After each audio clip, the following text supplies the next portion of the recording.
नमस्कार मित्रों, साकेत आईएएस के इस प्लेटफॉर्म पर आप सभी का स्वागत है। मैं GC Pandey, expert political science. हम लोग इस समय क्वेश्चन प्रैक्टिस सेशन चला रहे हैं और उस क्वेश्चन प्रैक्टिस सेशन में आज हमारा सेट नंबर 26 है। इससे पहले हमने 25th सेट यानी 25 सेट करा दिया है और आशा करता हूँ आप सबको पसंद आए होंगे और आपकी तैयारी के लिए एक बेहतर विकल्प शायद साबित होंगे।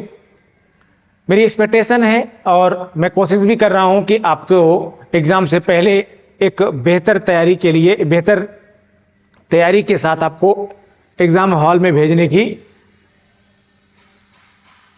जो हमारी कोशिश है वो कामयाब भी होगी।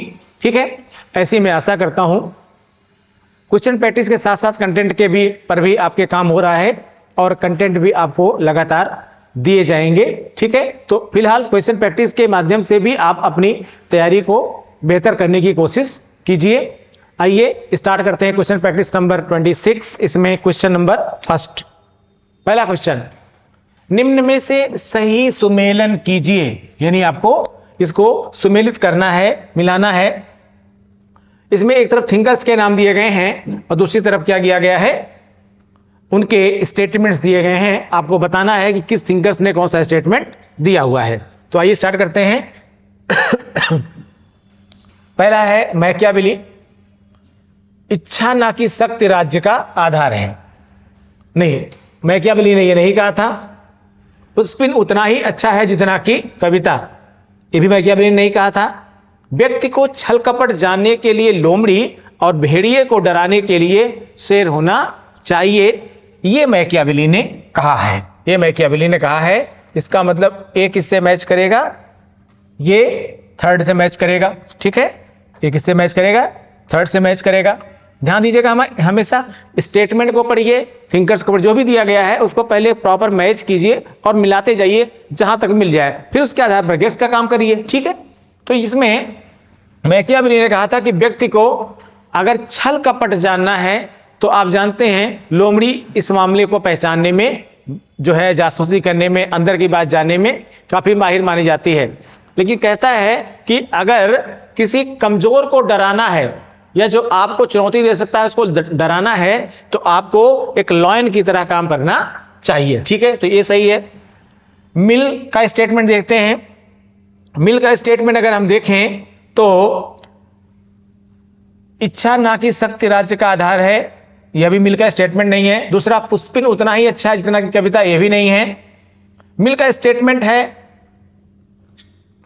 फोर्थ, अपने ऊपर, अपने मस्तिष्क तथा शरीर पर व्यक्ति का संप्रभु होता है। मिल क्या कहता है कि व्यक्ति का अपने ऊपर, अपने मस्तिष्क के ऊपर तथा अपने शरीर के ऊपर पूर्ण स्वतंत्रता होती है। यानी व्यक्ति की शारीरिक स्वतंत्रता में से किसी प्रकार की स्वतंत्रता को छीनना नहीं चाहिए। ठीक है, आइए अगला देखते हैं। ग्रीन, ग्रीन क्या कहता है, ग्रीन से आप इसको मिलाइए। कह रहा कि इच्छा ना कि शक्ति राज्य का आधार है। कह रहा है कि इच्छा ना कि शक्ति राज्य का आधार है। यह ग्रीन का स्टेटमेंट है।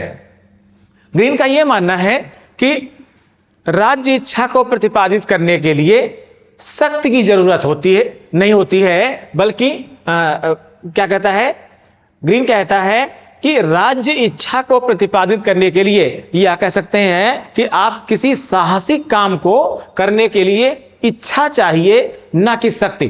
कई बार क्या होता है, आपके पास शक्ति तो बहुत होती है पर आपकी उसको करने के लिए अंदर से इच्छा ही नहीं होती है, और जब इच्छा ही नहीं होती तो फिर आप कर नहीं पाते। जैसे आप लोग किसी भी एग्जाम की प्रिपरेशन कर रहे हो, कई बार क्या होता है कि आपके अंदर वो क्षमता तो होती है लेकिन आप खुद ही उस क्षमता को पहचान नहीं पाते हैं और इसलिए उसके बराबर आप मेहनत नहीं करते हैं। जाहिर सी बात है, कभी कभी स्वयं को भी बताना पड़ता है। जैसे हनुमान जी को बताना पड़ा कि अब का साधी रहा बलवाना, कुछ याद करो अपना पवन सुत ओ बालपन। तो इसी तरीके से यहां पर ग्रीन कह रहे हैं कि इच्छा ना कि शक्ति राज्य का आधार है। शक्ति के आधार पर केवल राज्य को आप ना तो बनाए रख सकते हैं और ना ही नए राज्य को जीत सकते हैं, बल्कि वास्तव में अगर किसी राज्य को मजबूत बनाना है तो उसके लिए मजबूत इच्छा शक्ति की जरूरत होती है, ये ग्रीन कहता है। इसके बाद बच्चा बेंथम का स्टेटमेंट सेकंड हो जाएगा, डी का 2 आ जाएगा, ठीक है। पुष्पिन उतना ही अच्छा है जितना की कविता, ठीक है। यानी इस हिसाब से आंसर क्या हो जाएगा इसका, ए विकल्प हो जाएगा। ए का 3rd सही है, बी का 4th सही है, बिल्कुल एग्जैक्ट है, ठीक है। और सी का 1 सही है और डी का 2 सही है, ठीक है। इसमें क्या हो जाएगा विकल्प, ए विकल्प हो जाएगा। इसका बिल्कुल अब एकदम प्रैक्टिस करिए ऐसी कि रट जाए, एग्जाम हॉल में आप जाएं धड़ाम से मारें उसको, ठीक है। बस कॉन्फिडेंशियल स्टडी होनी चाहिए। देखिए बेटा, मेरिट किसी भी एग्जाम की हो इस समय हाई ही जाती है, क्योंकि सभी बच्चा पढ़ रहा है, क्योंकि पढ़ने के एक नहीं अनेक माध्यम हो गए हैं। तो जाहिर सी बात है, जिस कंपटीशन को भी आप इजी समझते हैं वास्तव में वो टफ होता है, तो आपको उसी के हिसाब से तैयारी करनी है, ठीक है। अगला क्वेश्चन देखिए, सूची 1 को सूची 2 के साथ सुमेलित कीजिए। सूची 1 को सूची 2 के साथ क्या कीजिए, सुमेलित कीजिए। और सूचियों के नीचे दिए गए कूट का प्रयोग करते हुए सही उत्तर का चयन कीजिए। सही उत्तर का चयन कीजिए। क्या कह रहा है ये, देखिए आप इसको मिलाइए। स्टेटमेंट क्या कह रहा है, राज्य का दार्शनिक सिद्धांत मैकियावेली, बिल्कुल भी नहीं। राज्य का दार्शनिक सिद्धांत दिया था बोसांके ने। किसने दिया था, बोसांके ने। इसका मतलब क्या हो जाएगा, 4th हो जाएगा इसमें। दूसरा, राज्य और विधि का सामान्य सिद्धांत मैकियावेली, बेंथम, केल्सन, बोसांके तो हो ही गए। राज्य और विधि का सामान्य सिद्धांत दिया था केल्सन ने। किसने, राज्य और विधि का सामान्य सिद्धांत किसने दिया था, केल्सन ने। और दार्शनिक सिद्धांत किसने दिया था, बोसांके ने दिया था। दार्शनिक उग्रवाद ये भी बड़ा महत्वपूर्ण, बहुत पॉपुलर सिद्धांत रहा है। दार्शनिक उग्रवाद ये हो जाएगा बेंथम का, दार्शनिक उग्रवाद हो जाएगा बेंथम का, ठीक है। और नागरिक सद्गुणों की अभिवृद्धि की पूर्व दशा के रूप में गणतंत्रवाद, ये बात करता है कौन, मैकियावेली। यानी डी का क्या हो जाएगा 1। तो ए का 4 किसमें है भाई, ए का 4 इसमें भी है, इसमें भी है। बी का 3rd किसमें है, बी का 3rd 2, अच्छा इसमें ये नहीं, इसका ये होगा। इसका भी आंसर क्या हो जाएगा, ए हो जाएगा, ठीक है। तो आंसर क्या हो गया, राज्य का दार्शनिक सिद्धांत किसने दिया, बोसांके ने दिया। राज्य और विधि का सामान्य सिद्धांत किसने दिया, भाई, केल्सन ने दिया। दार्शनिक उग्रवाद सिद्धांत किसने दिया, बेंथम ने दिया। और नागरिक सद्गुणों की अभिवृद्धि की पूर्व दशा के रूप में गणतंत्रवाद किसने दिया, मैकियावेली ने दिया, ठीक है। चलिए अगला क्वेश्चन देखते हैं। किसने राजनीति शास्त्र को किसी समाज के लिए मूल्यों के आधिकारिक आवंटन का अध्ययन के रूप में वर्णित किया है। किसने राजनीति शास्त्र को किसी समाज के लिए मूल्यों के आधिकारिक आवंटन का अध्ययन के रूप में वर्णित किया है, ठीक है। E.M. Forster, Robert Dahl, David Easton, Ernest Barker. किसने दिया था भाई, क्वेश्चन कह रहा है किसने राजनीति शास्त्र को किसी समाज के लिए मूल्यों के आधिकारिक आवंटन का अध्ययन, यानी ऐसा विषय जिसमें मूल्यों को किस प्रकार से व्यक्तियों तक पहुंचाया जाए या व्यक्तियों में किस प्रकार से विकसित किया जाए, किस प्रकार से बंटवारा किया जाए के रूप में वर्णित किया। यानी राजनीति शास्त्र विषय को इस तरह से बताया है कि जो लोगों के बीच में मूल्यों का बंटवारा करता है, कह सकते हैं कि मूल्यों का विकास करता है, ठीक है। ये स्टेटमेंट है डेविड ईस्टन साहब का। देखिए डेविड ईस्टन साहब मानते क्या हैं, थोड़ा इसको जरा समझिएगा आप लोग। डेविड ईस्टन साहब ये कहते हैं कि दरअसल मूल्यों के आधिकारिक आवंटन से मतलब क्या है, इसका थोड़ा और व्यापक अध्ययन करिए। ये कह रहे हैं कि दरअसल समाज में जो कुछ भी होता है, समाज के किसी भी एक हिस्से में जो कुछ भी होता है, वो हमेशा एक समाज के दूसरे हिस्से को क्या करता है, प्रभावित करता है। ये बात कही थी इन्होंने अ फ्रेमवर्क फॉर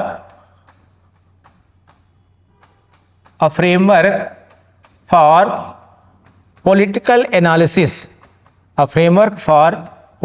एनालिसिस, ये इनकी बुक थी। किसकी, डेविड ईस्टन साहब की। डेविड ईस्टन साहब ने इस बुक में a framework for political analysis में मूल्यों के आधिकारिक आवंटन की बात की थी, जिसमें इन्होंने साफ साफ कहा था कि समाज के एक हिस्से में होने वाली क्रियाविधि समाज के दूसरे हिस्से को क्या करती है, प्रभावित करती है।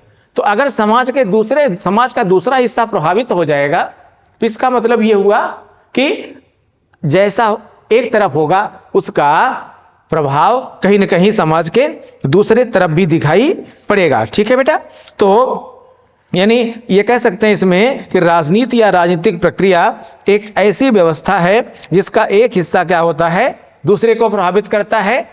तो इसका मतलब कि राजनीतिक गतिविधियों में होने वाली प्रक्रियाएं वो सीधे समाज को प्रभावित करती हैं, या समाज में होने वाली गतिविधियां जो होती हैं वो कहीं ना कहीं राजनीति को प्रभावित करती हैं। ठीक है, आइए अगला स्टेटमेंट देखते हैं। राज्य साधन है, साध्य नहीं। राज्य साधन है, साध्य नहीं, यह सिद्धांत है। जैसे आप देख रहे हैं तरह तरह के ये वाद दिखाई पड़ रहे हैं। ठीक है, इनको हम इंग्लिश में अप्रोच कहते हैं। तरह तरह के ये अप्रोचेज हैं। ये आप देख रहे हैं लिबरलिज्म यानी उदारवाद का, व्यक्तिवाद का यानी इंडिविजुअलिज्म, फांसीवाद यानी फासिज्म, और वैज्ञानिक समाजवाद यानी साइंटिफिक सोशलिज्म। ठीक है, कहना है राज्य साधन है, साध्य नहीं। उदारवाद का, व्यक्तिवाद का, फांसीवाद का, वैज्ञानिक समाजवाद का। राज्य साधन है, साध्य नहीं, इसका आंसर होगा ए, उदारवाद का। राज्य साधन है, साध्य नहीं, ऐसा कौन कहते हैं, ऐसा उदारवादी कहते हैं। दो महत्वपूर्ण विचार, एक है आदर्शवादी विचार और एक है उदारवादी विचार। विचार तो कई हैं, यथार्थवाद अलग है, आदर्शवाद अलग है। ठीक है, लेकिन हम दो विचारकों की बात करते हैं यहां पर। जो आदर्शवादी विचारक हैं जैसे कि हीगल हैं, प्लेटो हैं, अरस्तु हैं। ठीक है, लेकिन वहीं पर एक और वाद है जिसे सर्वाधिकारवाद कहते हैं, जिसमें हिटलर और मुसोलिनी आते हैं। इनका यह मानना होता है कि यह राज्य को स्वयं में क्या मानते हैं, राज्य को स्वयं में साध्य मानते हैं। मतलब राज्य ही सब कुछ है, राज्य ही सब कुछ है। लेकिन दूसरी तरफ दूसरा क्या विचार है, उदारवाद का विचार है। जो उदारवाद के प्रमुख विचारक हैं, ठीक है, उनमें जैसे कि वुड्रो विल्सन का नाम आता है। उदारवाद के प्रमुख विचारक ये मानते हैं कि दरअसल राज्य एक साधन है। राज्य क्या है, एक साधन है, और समाज क्या है, एक साध्य है। यानी राज्य के माध्यम से हमको समाज को सुधारना है, राज्य के माध्यम से हमको जनता को सुधारना है, नागरिकों को अधिकार देना है। इसलिए उदारवादी ये मानते हैं, उदारवादी क्या मानते हैं, ध्यान समझिएगा। यहां पर जो उदारवादी है ये मानते हैं कि राज्य क्या है, राज्य साधन है। लेकिन वहीं पर जो आदर्शवादी हैं वे क्या मानते हैं कि राज्य ही साध्य है, राज्य ही क्या है, साध्य है। जबकि उदारवादी क्या मानते हैं, उदारवादी ये मानते हैं कि राज्य साधन है, समाज या नागरिक क्या हैं, साध्य हैं। ठीक है, यहां पर ध्यान से आप समझिएगा साध्य का मतलब क्या होता है। साध्य का मतलब होता है बेसिकली लक्ष्य। साध्य क्या होता है, लक्ष्य। जैसे एग्जाम पास करना आपका साध्य है, एग्जाम को क्वालिफाई करना आपका साध्य है। किस माध्यम से आप ज्ञान अर्जित करें यह साधन है। तो उद्देश्य आपका साध्य है, साधन तो नहीं है ना, साधन कोई भी हो सकता है। लेकिन ऐसा कौन मानते हैं, उदारवादी मानते हैं। लेकिन आदर्शवादी ये मानते हैं ना, राज्य ही साध्य है। जैसे आप ये मानने लगे कैसे पढ़ाई करें ये इंपॉर्टेंट है, परीक्षा पास करना इंपॉर्टेंट नहीं है। ठीक है, आपको उत्तर मिल गया होगा। ठीक है, तो ये किसका, उदारवाद का। अगला, किसने राज्य को एक ऐसा संगठन माना है जो सर्वसाधारण को किसने राज्य को एक ऐसा संगठन माना है जो सर्वसाधारण को यथासंभव बड़े से बड़े पैमाने पर सामाजिक हित की सिद्धि में सहायता देता है। किसने राज्य को एक ऐसा संगठन माना है जो सर्वसाधारण को यथासंभव बड़े से बड़े यथासंभव बड़े से बड़े पैमाने पर सामाजिक हित की सिद्धि में सहायता देता है। किसका स्टेटमेंट है? बिलोवी, लॉस्की, डायसी, महात्मा गांधी। ये स्टेटमेंट है लॉस्की का। किसका स्टेटमेंट है? लॉस्की का। लॉस्की क्या कहता है? लॉस्की जो है वो राज्य को ऐसा संगठन मानता है जो किसी भी नागरिक को, वह एक पूंजीपति हो सकता है, एक मध्यम वर्ग हो सकता है, वह कोई और वर्ग का भी हो सकता है, उन सभी को क्या चाहता है कि राज्य उनको सामाजिक सहायता पहुंचाने वाला एक साधन के रूप में काम करे, यानी सामाजिक हितों की पूर्ति करने का एक माध्यम बने। ठीक है ना? लॉस्की का यह मानना था। ठीक है, आइए अगला क्वेश्चन देखते हैं। निम्नलिखित में से किस चिंतक ने कहा था राज्य व्यक्ति का बृहद रूप है? निम्नलिखित में से किस चिंतक ने कहा था राज्य व्यक्ति का बृहद रूप है? राज्य क्या है? व्यक्ति का बृहद रूप है, यानी व्यक्ति का विस्तारित रूप ही क्या है? राज्य है। प्लेटो, अरस्तु, हॉब्स, रूसो।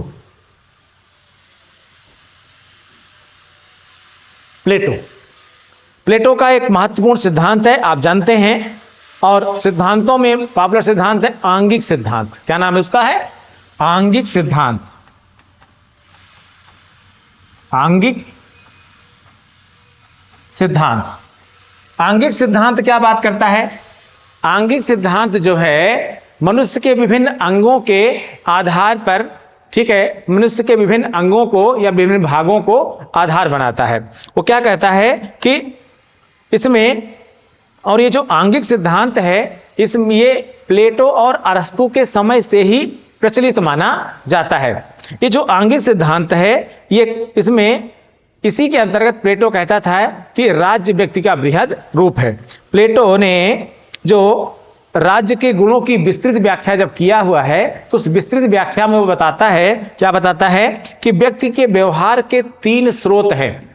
व्यक्ति के व्यवहार के क्या हैं? 3 स्रोत हैं। उन तीनों स्रोतों में कहता है कि 3 स्रोत हैं। एक है तृष्णा, एक है मनोवेग, और तीसरा है ज्ञान। ठीक है, क्या कहता है? एक है तृष्णा, एक है मनोवेग, और एक है ज्ञान। तृष्णा को आप जानते हैं, इंग्लिश में बोलते हैं एपिटाइट। एपिटाइट बोलते हैं, एपिटाइट। ठीक है, प्लेटो क्या मानता है? और आप लोग मनोवेग जानते ही हैं, इमोशन है। इमोशन क्या बोलते हैं इसको? इमोशन। और ये क्या है? ज्ञान, नॉलेज। अब सभी लोग जानते हैं।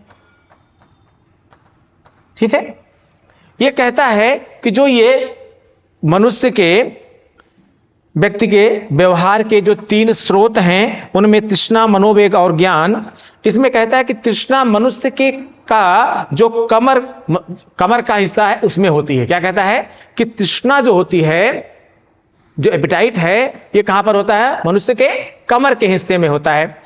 लेकिन ये मनोवेग की बात करता, कहता मनोवेग मनुष्य के हृदय में होता है। मनोवेग कहां पे होता है? इमोशन कहां होता है? मनुष्य के हृदय में होता है। ठीक है, आपके दिल में होता है। ठीक है, लेकिन कहता है ज्ञान कहां होता है? मस्तिष्क में होता है। ज्ञान कहां होता है? मस्तिष्क में होता है। अब इसी आधार पर वो समाज को बांट देता है। कहता है कि तृष्णा जो होती है ये सबसे ज्यादा किसमें होती है? व्यापारी में होती है। मनोवेग किसमें होता है? सैनिक में होता है। लेकिन जो ज्ञान होता है वह दार्शनिकों में पाया जाता है, फिलॉसफर में पाया जाता है। और इसीलिए प्लेटो साफ साफ कहता है कि इन तीनों के सम्मिलन से ही, इन तीनों को मिलाने से ही राज्य का निर्माण होता है। और वह यह भी कहता है कि राज्य का नेतृत्व किसी दार्शनिक को ही करना चाहिए।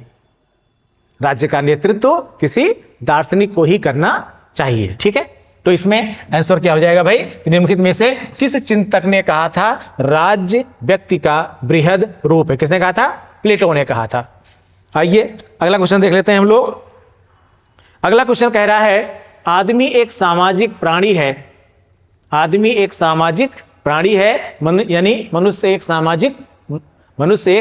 सामाजिक प्राणी है, यानी human is a social animal. ठीक है, ऐसा किसने कहा था? एरिस्टोटल, यानी किसी को कहेंगे आप हिंदी में अरस्तु, प्लेटो, रूसो और लॉस्की। स्टेटमेंट है एरिस्टोटल का। किसका? अरस्तु का स्टेटमेंट है ये। अरस्तु क्या कहता है? अरस्तु ने कहा था कि राज्य प्रकृति की देन है। वो क्या कहता है कि state is a natural phenomena. राज्य क्या है? प्रकृति की देन है, और राज्य प्रकृति की देन है, और मनुष्य, उस राज्य में रहने वाला मनुष्य एक सामाजिक प्राणी है, यानी एक सोशल एनिमल है। समझ रहे हैं? तो क्या कहा कि राज्य को कोई बनाता या नष्ट नहीं करता है, स्टेट को कोई बनाता या डिस्ट्रॉय नहीं करता, नष्ट नहीं करता है, बल्कि यह एक नेचुरल फिनोमिना है, एक नेचुरल क्रिएशन है। ठीक है, और जो मनुष्य है उसमें निवास करने वाला एक सोशल एनिमल है, सामाजिक प्राणी है। और अगर सामाजिक प्राणी है तो जाहिर सी बात है कि उसके बहुत सारे अंग होंगे, उसके बहुत सारे अधिकार होंगे, उसकी बहुत सारी इच्छाएं होंगी, और इनको प्रतिपादित करना, इन इच्छाओं की पूर्ति करना ही क्या है? राज्य का दायित्व बनता है। रॉबर्ट डेल क्या कहता है? रॉबर्ट डेल ये कहता है कि एक आदर्श राज्य का यह कर्तव्य बनता है कि वह मनुष्य की विभिन्न इच्छाओं की पूर्ति करे। ठीक है, अगला क्वेश्चन, मैं ही राज्य हूं, यह घोषणा निम्नलिखित में से किसने की थी? मैं ही राज्य हूं, यह घोषणा निम्नलिखित में से किसने की थी? जेम्स प्रथम, रॉबर्ट फिल्मर, लुई 14वां, पोप प्रथम। क्या है? फिर से करिएगा, मैं ही राज्य हूं, मैं ही राज्य हूं मतलब मैं ही सब कुछ हूं। यह घोषणा निम्नलिखित में से किसने की थी? जेम्स प्रथम, रॉबर्ट फिल्मर, लुई 14वां, पोप प्रथम। लुई 14वां आंसर क्या हो जाएगा इसमें? लुई 14वां। आप जानते हैं जब मनुष्य के लिए ऐसी बात आ जाती है जिसमें वह यह देखता है कि जो सम्राट है, जो राजा है, एम्परर है, प्रिंस है, जब वह अपने आप को निरंकुशता की स्थिति में लाने लगता है, यानी आप कह सकते हैं कि जब सरकार और राज्य इस अवस्था में पहुंच जाते हैं कि वे ही अपने आप को सर्वे सर्वा मानने लगते हैं। ठीक है, जब ऐसी स्थिति आ जाती है तो, या फिर आप ये भी कह सकते हैं कि जब वो अपने आप को कहीं ना कहीं असुरक्षित मान लेते हैं, तो अपने आप को शक्तिशाली रूप में या न्यायपूर्ण रूप में सिद्ध करने के लिए अपने आप को भगवान की संज्ञा, राजा यानी एक नैतिक देवता की संज्ञा या सर्वे सर्वा की संज्ञा में प्रस्तुत कर देते हैं, और वे ये मान लेते हैं कि मैं ही सब कुछ हूं। जैसे हमारे यहां कभी कभी क्या होता है, किसी राजनेता की अगर आप आलोचना कर दीजिए तो लोग मान लेंगे कि नहीं नहीं आप इसके खिलाफ हैं, आप देश के खिलाफ हैं। नहीं, देश अलग होता है और राजनेता अलग होता है। कोई व्यक्ति सरकार के खिलाफ अगर बोल दे तो सरकार के खिलाफ लोकतंत्र में आप बोल सकते हैं, लेकिन सरकार के खिलाफ बोलने का मतलब देश के खिलाफ बोलना नहीं होता है। जहां सरकार का साथ देना है, देश का साथ देना, वहां आप साथ की बात करेंगे, लेकिन जहां लगता नहीं सरकार गलत कर रही है वहां आपको बोलना चाहिए, यह आपका अधिकार बनता है। ठीक है, तो यहां पर लुई 14वां किस में आता है? लुई 14वां अपने आप को शक्तिशाली साबित करने के लिए या नैतिक रूप से अपने नैतिकता के औचित्य में अपने आप को सही साबित करने के लिए या अपने आप को औचित्यपूर्ण बनाने के लिए क्या कहता है कि मैं ही सब कुछ हूं। यहां आप ये भी याद रखिएगा कि मुसोलिनी हो इटली के या हिटलर हो जर्मनी के, ये दोनों भी अपने आप को सब कुछ मानते थे। ठीक है ना? ओके, यानी जो लुई 14वें की प्रवृत्ति थी, यही प्रवृत्ति कहीं ना कहीं इटली के मुसोलिनी और जर्मनी के हिटलर की भी थी। अगर आपने इनके अंगेंस्ट में बोल दिया, इसका मतलब आपने राज्य के अंगेंस्ट में बोल दिया, क्योंकि यह भी यही मानते थे कि मैं ही राज्य हूं। अगला क्वेश्चन, शक्ति नहीं बल्कि सदिच्छा, शक्ति नहीं बल्कि सदिच्छा राज्य का आधार है। शक्ति नहीं बल्कि सदिच्छा राज्य का आधार है। यह वाक्य किस विचार का प्रतिनिधित्व करता है? शक्ति नहीं बल्कि सदिच्छा, शक्ति नहीं बल्कि सदिच्छा। ठीक है, सदिच्छा क्या है? राज्य का आधार है। यह वाक्य किस विचार का प्रतिनिधित्व करता है? आदर्शवादी, मार्क्सवादी, यथार्थवादी, विकासवादी। ठीक है, अभी इस तरह का एक क्वेश्चन हमने पहले करवा दिया था आपको। ठीक है, जाहिर सी बात है इसमें आंसर क्या हो जाएगा? आदर्शवादी। ठीक है, जो आदर्शवादी विचारक हैं, जो आदर्शवादी विचारक हैं, इससे पहले हमने इसको एक्सप्लेन कर दिया है थोड़ा सा, वो तो यहां पर संक्षेप में बता रहा हूं आपको मैं केवल, कि जो आदर्शवादी हैं उनका यह मानना होता है कि आप किसी कार्य को केवल शक्ति के बल पर नहीं कर सकते, बल्कि आपके कार्य करने की इच्छा महत्वपूर्ण होती है। ठीक है ना, यानी केवल शक्ति के दम पर ही दुनिया को नहीं जीता जा सकता, बल्कि या किसी कार्य को नहीं किया जा सकता है, बल्कि अगर आपके अंदर कार्य करने की इच्छा है तो कूटनीति में साम दाम दंड भेद का भी इस्तेमाल कर सकते हैं, या आपको जिस भी विधि से वह कार्य संपन्न हो सकेगा, अनुनय से, विनय से, नहीं तो फिर शक्ति से। लेकिन कहें आप ये कहें कि केवल शक्ति से ऐसा हो सकता है, ऐसा नहीं। इच्छा ज्यादा महत्वपूर्ण है, शक्ति ज्यादा महत्वपूर्ण नहीं है, ऐसा आदर्शवादी सोचते हैं। तो आंसर क्या हो जाएगा भैया? इसमें ए हो जाएगा, आदर्शवादी। अगला क्वेश्चन, राजनीतिक कृतज्ञता का सिद्धांत प्रतिपादित किया है। राजनीतिक कृतज्ञता का सिद्धांत प्रतिपादित किया है मार्क्स ने, जे.एस. मिल ने, बोसांके ने और टी.एच. ग्रीन ने। ठीक है, टी.एच. ग्रीन ने। राजनीतिक कृतज्ञता का जो सिद्धांत है, वो राजनीतिक कृतज्ञता का जो सिद्धांत है वो मार्क्स ने, जे.एस. मिल ने, बोसांके ने और टी.एच. ग्रीन ने। ठीक है, ये ग्रीन ने प्रतिपादित किया था। राजनीतिक कृतज्ञता का सिद्धांत किसने प्रतिपादित किया था? ग्रीन ने प्रतिपादित किया था। ठीक है, राजनीतिक कृतज्ञता का सिद्धांत कहता क्या है, जरा इसको देख लीजिएगा आप लोग। दरअसल ग्रीन यह मानता था कि जो राज्य है वह राज्य का आधार ही व्यक्तियों की सामाजिक और विभिन्न प्रकार की जन कल्याणकारी इच्छाएं हैं। यानी ग्रीन ये मानता था कि राज्य की वास्तविक इच्छा ही जन कल्याणकारी होनी चाहिए, यानी जनता का कल्याण होना चाहिए। ग्रीन ये कहता है कि राज्य शक्ति नहीं बल्कि मानवीय इच्छा पर आधारित होता है। व्यक्ति राजा की आज्ञाओं का पालन स्वयं और भय के कारण नहीं, वरन अपनी स्वाभाविक प्रवृत्ति के कारण करते हैं।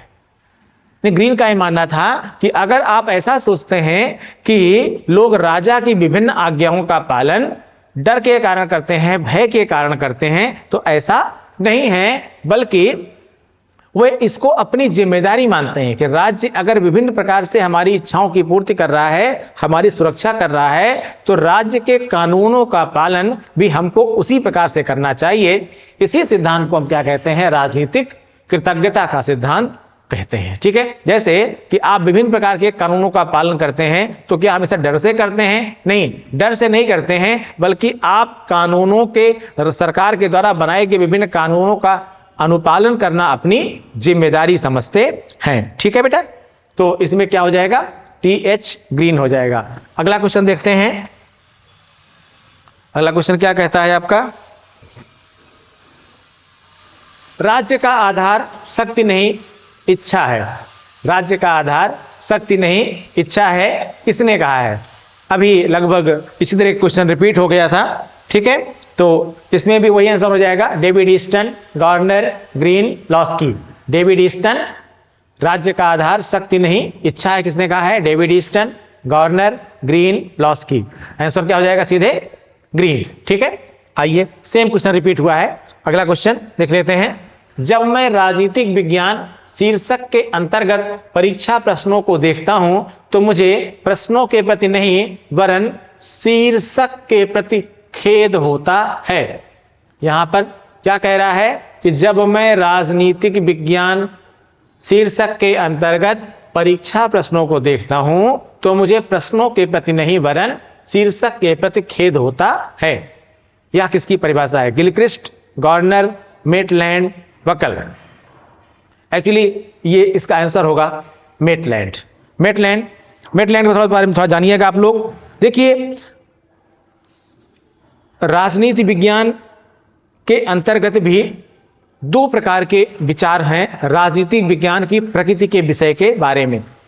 कुछ लोग राजनीति विज्ञान को कला विषय मानते हैं, तो कुछ लोग राजनीति विज्ञान को विज्ञान विषय मानते हैं, लेकिन कुछ लोग विज्ञान विषय ना बनाने के घुर विरोधी रहे हैं, यानी विज्ञान विषय किसी भी आधार पर यह नहीं हो सकता है, ठीक है, उसकी वकालत करते हैं, ठीक है, उसकी वकालत करते हैं। तो उसमें वास्तव में मेटलैंड भी आते हैं और बकल भी आते हैं, दोनों ही राजनीति विज्ञान को विज्ञान बनाने की वकालत नहीं करते हैं, दोनों ही घोर विरोध करते हैं। अगर हम बकल का स्टेटमेंट बताएं तो बकल ये कहता है कि राजनीति का विज्ञान होना तो दूर, वह कलाओं में भी सबसे पिछड़ी हुई कला है। वो तो कला भी नहीं मानने को तैयार कर है, यानी राजनीति विज्ञान को, विज्ञान तो छोड़ दीजिए, वो कला भी मानने को तैयार नहीं है, बल्कि वो कहता है कि राजनीति विज्ञान अगर कला भी है तो कलाओं में सबसे पिछड़ी हुई कला है, ठीक है। लेकिन वहीं पर आप और एक का नाम सुनिए, बर्क का नाम सुनिए। बर्क साहब क्या कहते हैं? बर्क साहब ये कहते हैं जिस प्रकार से हम सौंदर्य शास्त्र को विज्ञान की संज्ञा नहीं दे सकते, जिस प्रकार से हम सौंदर्य शास्त्र को सौंदर्य विज्ञान की संज्ञा नहीं दे सकते हैं, उसी प्रकार से हम राजनीति को भी राजनीति विज्ञान की संज्ञा नहीं दे सकते। लेकिन यहां मेटलैंड की बात कर रहे हैं, तो मेटलैंड साहब क्या कहते हैं?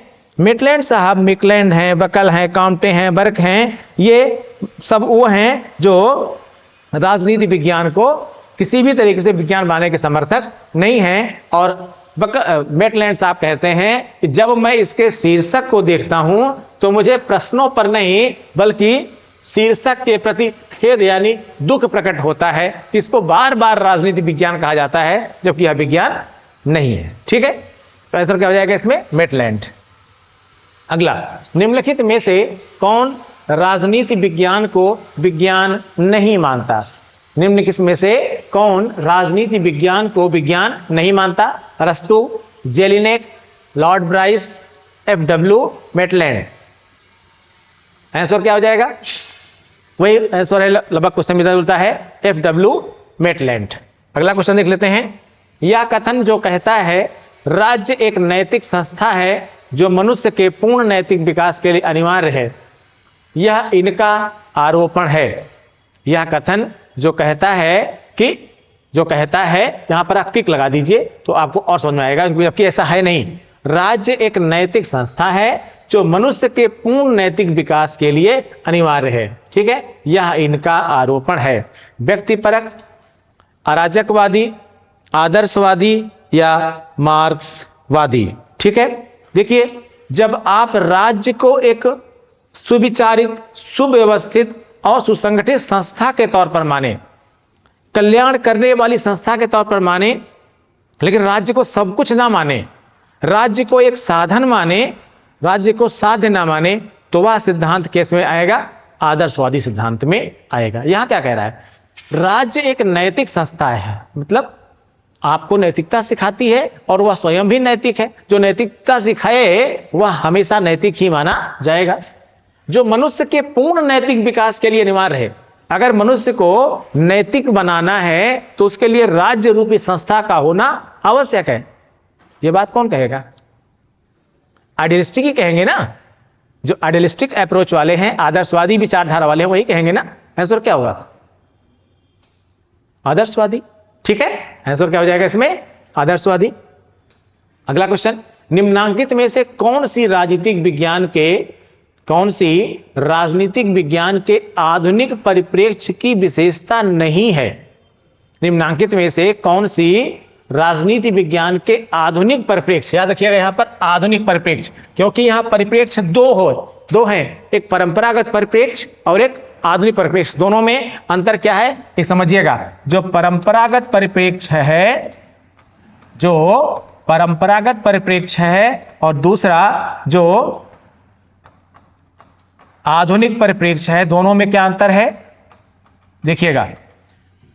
क्या कह रहा है विकल्प? अनुभविक अध्ययन, तथ्यों पर आधारित अध्ययन, संस्थाओं का अध्ययन व्यवहार का अध्ययन। आंसर इसका हो जाएगा सी, संस्थाओं का अध्ययन। ठीक है, आधुनिक परिप्रेक्ष्य की विशेषता नहीं है।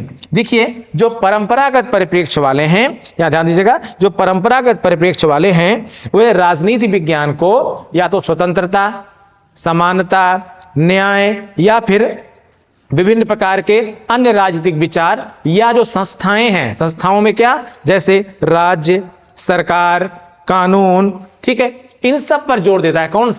परंपरागत परिप्रेक्ष्य। क्या क्या? स्वतंत्रता, समानता, न्याय, ठीक है, या फिर राज्य, कानून और अन्य चीजें। लेकिन जो आधुनिक परिप्रेक्ष्य है वो विभिन्न प्रकार की बात करता है, जैसे मूल्यों की बात करता है, उदारता की बात करता है, समानता की बात करता है। ठीक है, और आजकल एक नए नए प्रकार के, जैसे अभी अब पर्यावरणवाद आ गया है, लैंगिक समानतावाद भी पीछे रह गया, पर्यावरणवाद आ गया। यहां तक कि यूरोप में एक पार्टी का निर्माण ही हो गया जो पर्यावरण के आधार पर बनी है। तो ये सब नए आधुनिक परिप्रेक्ष्य हैं। ठीक है ना, ये नए आधुनिक परिप्रेक्ष्य हैं। इनमें संस्थाओं का अध्ययन नहीं बल्कि व्यवस्थाओं का अध्ययन होता है। संस्थाओं का अध्ययन नहीं बल्कि व्यवस्थाओं का अध्ययन होता है, जिससे समाज में व्यापकता आए, समाज में आधुनिकीकरण आए। परंपरागत परिप्रेक्ष्य में संस्थाओं का अध्ययन होता है। ठीक है, विभिन्न प्रकार की संस्थाएं, में नाम बताया, संस्थाएं भी महत्वपूर्ण हैं, लेकिन आधुनिक परिप्रेक्ष्य में अन्य जो पक्ष हैं वो ज्यादा महत्वपूर्ण होते हैं। ठीक है, तो ये कुल आपके आज 15 प्रश्न थे, 15 क्वेश्चंस थे। आशा करता हूं आप लोग इनको देख रहे होंगे, समझ रहे होंगे। अगर कुछ बेहतर है तो आप कमेंट करके बताएं। किसी क्वेश्चन में कोई डाउट है तो भी आप कमेंट कर सकते हैं। ठीक है, और अगर आपको पसंद आ रहा है तो चैनल को सब्सक्राइब भी कीजिए, उसको थंब भी दीजिए। ठीक है, लाइक भी कीजिए। ठीक है, और हमें आगे बढ़ने में हमारी सहायता भी कीजिए। Thank you.